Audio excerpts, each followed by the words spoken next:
Si je te disais que j'ai enfin trouvé l'objectif idéal pour mon travail en photo animalière, est-ce que tu me croirais? J'ai fait des revues de plein d'objectifs, le 400-2.8, le 120-300 f2.8, le 200 f2. J'ai passé par à peu près tous les téléobjectifs qui existent en monture Nikon. V'là un an, il y a un objectif qui est tombé sur le marché.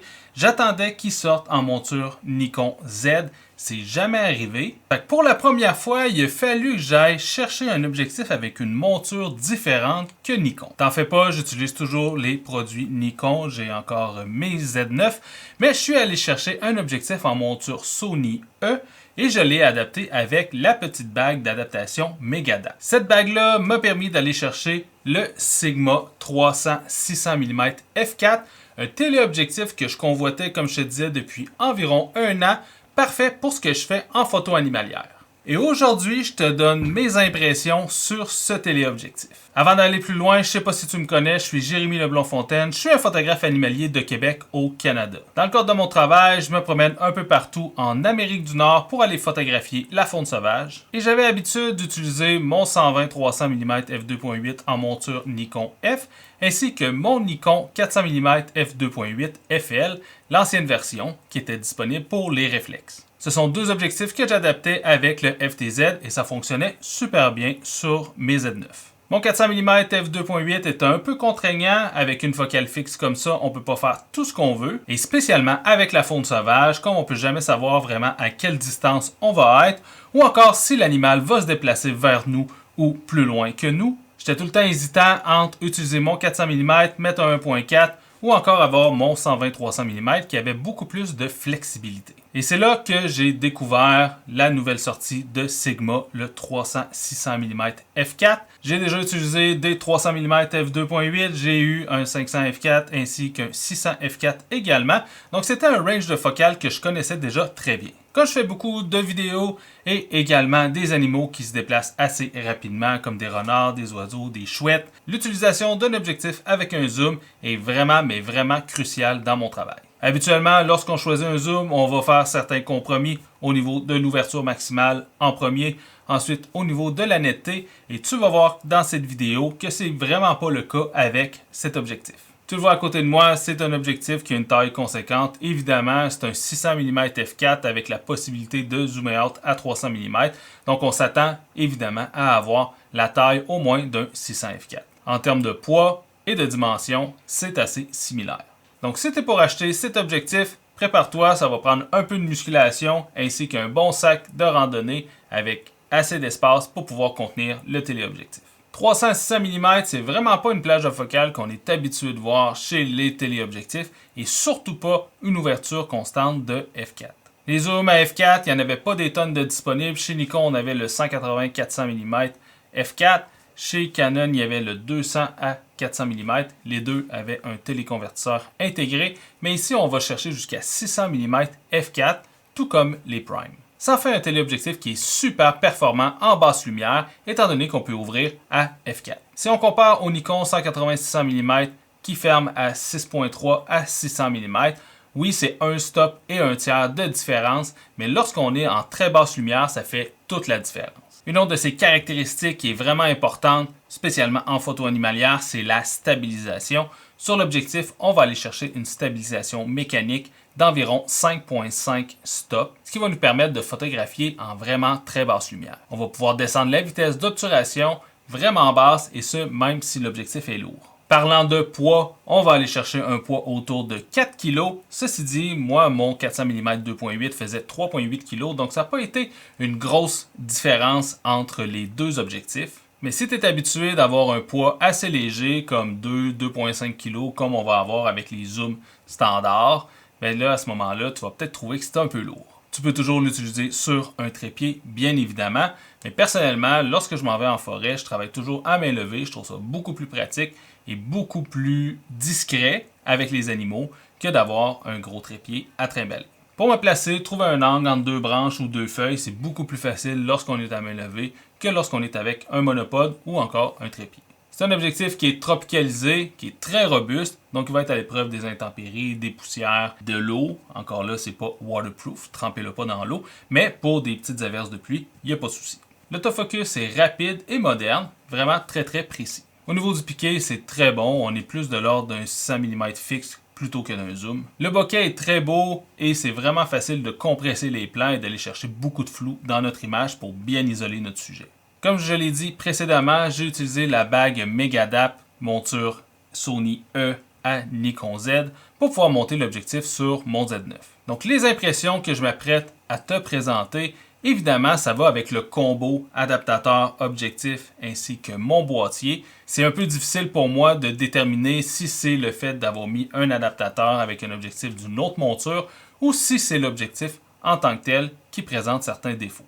C'est un objectif qui a vraiment beaucoup de qualité. Il est très net, l'autofocus est rapide, la stabilisation fonctionne très bien. Évidemment, il n'est pas parfait. Il y a quelques petits points que je tiens absolument à parler parce que pour certaines personnes, ça peut faire vraiment la différence entre le fait de prendre cet objectif ou de le laisser et d'y aller avec un autre. Pour moi, le premier gros inconvénient de ce téléobjectif, c'est que c'est pas possible de faire la mise au point en continu lorsqu'on zoome ou on dézoome. Donc lorsqu'on va zoomer ou dézoomer, si on est en mise au point continue, il faut attendre d'avoir fini de dézoomer pour refaire la mise au point pour que ça fonctionne. Donc si par exemple vous avez un animal qui vient vers vous et vous zoomez out, il faut zoomer out et refaire la mise au point. Vous ne pouvez pas suivre le mouvement de l'animal avec la mise au point au fur et à mesure que vous zoomez out. Donc ça, je dois t'avouer que sur le terrain, j'étais zéro au courant de ça et la première fois que ça me fait ça, j'avais vraiment l'impression d'avoir un objectif défectueux entre les mains. Mais après quelques recherches sur Internet, je me suis rendu compte que c'était un problème qui était connu avec ce télé. Je dois t'avouer qu'au début, je trouvais ça handicapant, mais au fil des sorties, j'ai appris à travailler avec cette contrainte.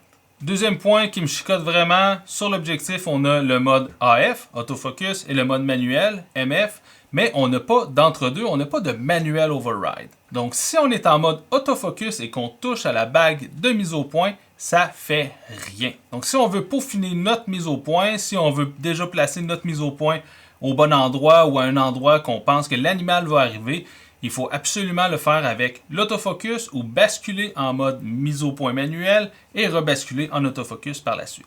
Donc ça, je n'étais vraiment pas habitué et j'ai vraiment trouvé que c'était handicapant. Ça va avoir l'air niaiseux, mais je viens de Nikon, tous les téléobjectifs de chez Nikon sont noirs, celui-ci est blanc. Jusqu'à présent, je l'ai utilisé l'hiver, donc c'était pas un gros enjeu, mais évidemment, il va falloir que je mette un lens coat là-dessus parce qu'en forêt, c'est extrêmement visible et ce, même de loin. J'aurais préféré un objectif noir comme le 500 mm f4 que Sigma avait sorti il y a quelques années. Un autre petit truc qui me chicote, lorsqu'on éteint le boîtier, ce dernier n'enregistre pas la position de la mise au point, comme il le ferait avec un objectif natif Nikon. Donc lorsqu'on rallume le boîtier, la mise au point s'est réinitialisée. Évidemment, ça vient probablement du fait que c'est un objectif avec une autre monture que j'ai utilisée avec la bague Megadap.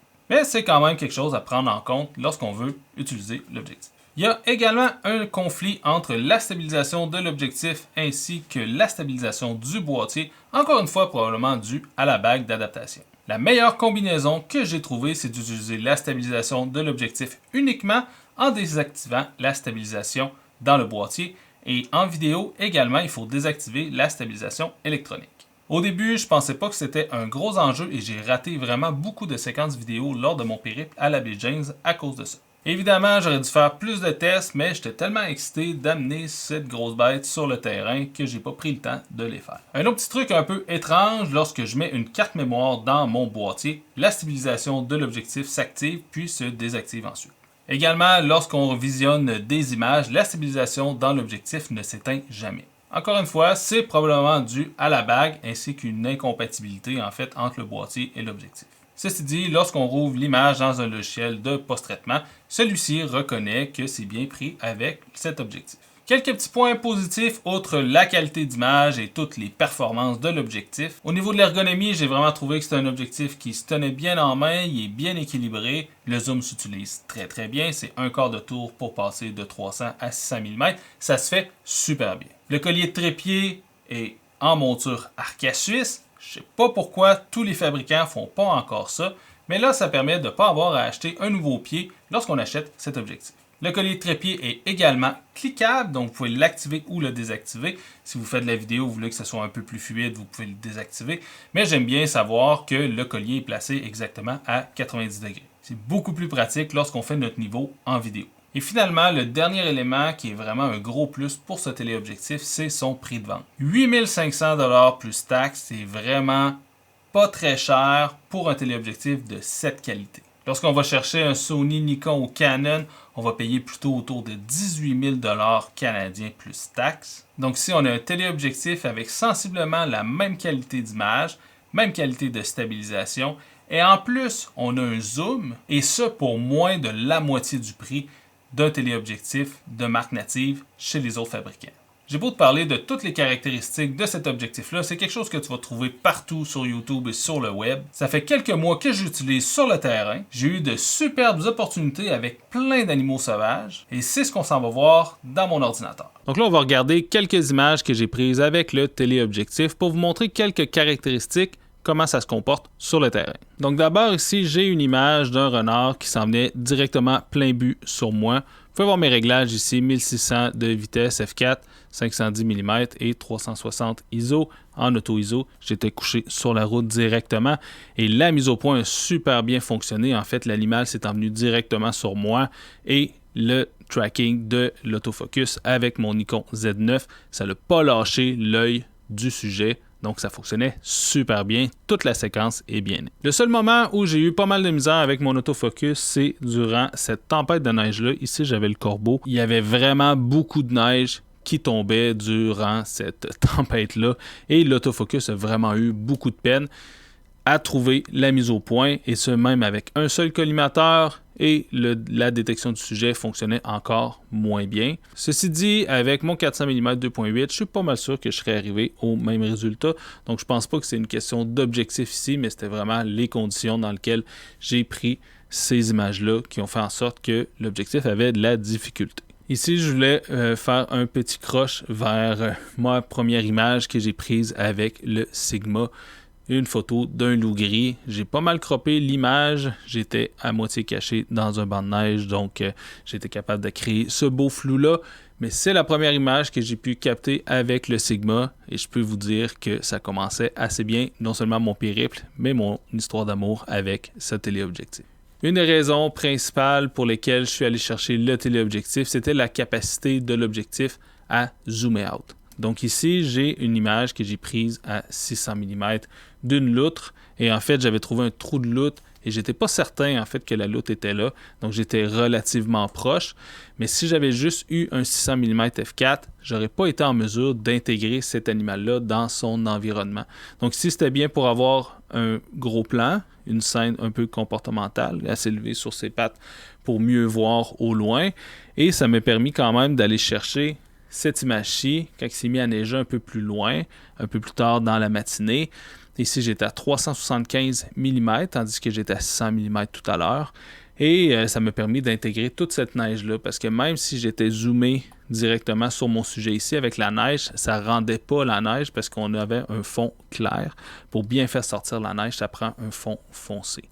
Donc ici, le téléobjectif m'a permis de zoomer out et d'aller chercher avec un peu plus d'arrière-plan pour aller cadrer la loutre. Une autre situation où le zoom a vraiment été très utile, ici avec les caribous sur un lac à la baie James, ici à 303 mm, donc je pensais que j'étais à 300.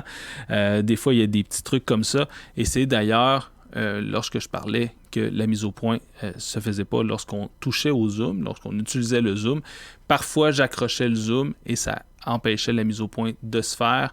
Donc, il faut vraiment faire attention parce que le moindre micro-mouvement sur le zoom arrête la mise au point en continu.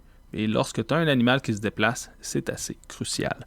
Donc là, je suis allé chercher 300 mm avec le coucher de soleil et j'ai pu zoomer un peu plus à 420 mm ici et éventuellement à 600 mm pour aller chercher un gros plan d'un seul individu. Donc, plusieurs objectifs dans un, en fait, avec la netteté que les images que l'objectif produit. C'est comme si on avait plusieurs primes, en fait, dans un seul objectif. Ici, au niveau de la qualité du flou, très bon. On a un bel arrière-plan crémeux ici. C'était une belle chouette lapone avec la pleine lune qui se couchait derrière. Donc, on a un bel arrière-plan qui est bien crémeux, un peu défini quand même parce qu'ici, il n'était pas si loin que ça, mais c'est pas dérangeant. Ça se fond bien avec notre sujet. La même chose ici, d'intégrer un avant-plan flou à l'avant. C'est très facile avec ce téléobjectif-là lorsqu'on est à des ouvertures comme f4. Ici, j'avais un petit buisson avec le petit givre du matin. Donc, super bien rendu par le téléobjectif. Au niveau du bokeh à l'arrière, ici, on le voit bien avec le soleil qui passe au travers des arbres. Donc, on a un bokeh qui est bien crémeux avec des ronds qui sont bien délimités. On a un effet un peu de swirl, comme on appelle, qui peut être assez prononcé, tout dépendant de la forme un peu de l'arrière-plan puis de sa distance. Mais ici, ça le rend très très bien, puis ça ne vient pas tout voler la vedette à notre sujet non plus. Ça s'harmonise bien dans notre photographie. Ici, la même chose, même si on a un arrière-plan qui n'est pas nécessairement très très loin, l'ouverture de f4 nous permet vraiment de flouter cet arrière-plan-là vraiment très facilement. Donc, même ici, avec le cardinal. Au niveau de la stabilisation et de la netteté, ici, j'ai une image qui est prise à 25 600 ISO avec mon Z9, donc très, très basse lumière, 1/50e de seconde à 600 mm. Et si je zoome à 100% ici, ce qu'on veut voir, oui, il y a beaucoup de bruit, mais l'image, elle est quand même nette pour 1/50e de seconde à 600 mm avec un objectif qui fait 4 kg. La stabilisation fonctionne super bien. Et ici, c'est ma photo brute, mon RAW brut. Et ici, je l'ai passé dans DxO. Et vous pouvez voir le résultat. Donc, j'ai éliminé une partie du bruit. Je ne l'ai pas tout éliminé non plus parce que je ne voulais pas non plus que ça soit trop lisse. Mais on va chercher une belle netteté. Puis c'est vraiment possible maintenant de réutiliser ces fichiers-là grâce non seulement à DxO, mais également à un objectif comme le 300-600 mm qui va nous permettre de descendre notre vitesse vraiment très très basse. Au niveau de la netteté de l'objectif, si je regarde ici ma photo de Harfang, ça va vraiment permettre aussi de faire des forts recadrages. Comme ici, j'étais à 600 mm, j'étais quand même proche, mais relativement loin aussi. Et j'ai pu aller chercher un cadrage final qui ressemblait à ça, avec une belle netteté. On n'a pas l'impression que c'est un fort crop. Et ça, c'est vraiment important parce qu'on va avoir certains sujets qu'on n'est pas capable d'approcher ou on ne veut pas nécessairement les approcher. Donc, on peut recadrer beaucoup. Avec une combinaison avec le Z9 qui a une forte densité en pixels aussi, c'est vraiment possible d'aller chercher des cadrages très serrés à partir de ceci, aller vers ceci. Et ça, il faut que non seulement le bruit soit bien contrôlé dans le fichier, mais également il faut que la netteté soit très bonne. Parce que sinon, ça va paraître si on est hors focus ou si notre objectif est un peu mou.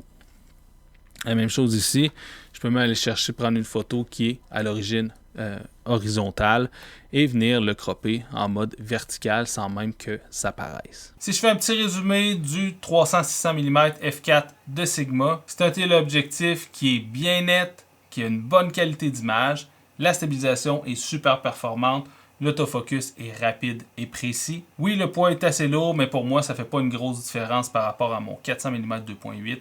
Le prix de vente est assez abordable, surtout pour un objectif de cette qualité-là. L'ouverture constante et la versatilité du 300 à 600 mm, pour moi, c'est imbattable sur le marché des téléphotos. Si ce téléobjectif t'intéresse, je t'invite vivement à contacter Lore Photo, mon partenaire. J'aimerais ça que tu me laisses dans les commentaires ce que tu penses du 300-600 mm f4 de Sigma ou encore l'objectif que toi tu utilises pour ta photo animalière et surtout pourquoi. Si tu as aimé cette vidéo, je t'invite à cliquer j'aime et à partager, c'est toujours grandement apprécié. Et nous, on se dit à la prochaine. Bonne photo!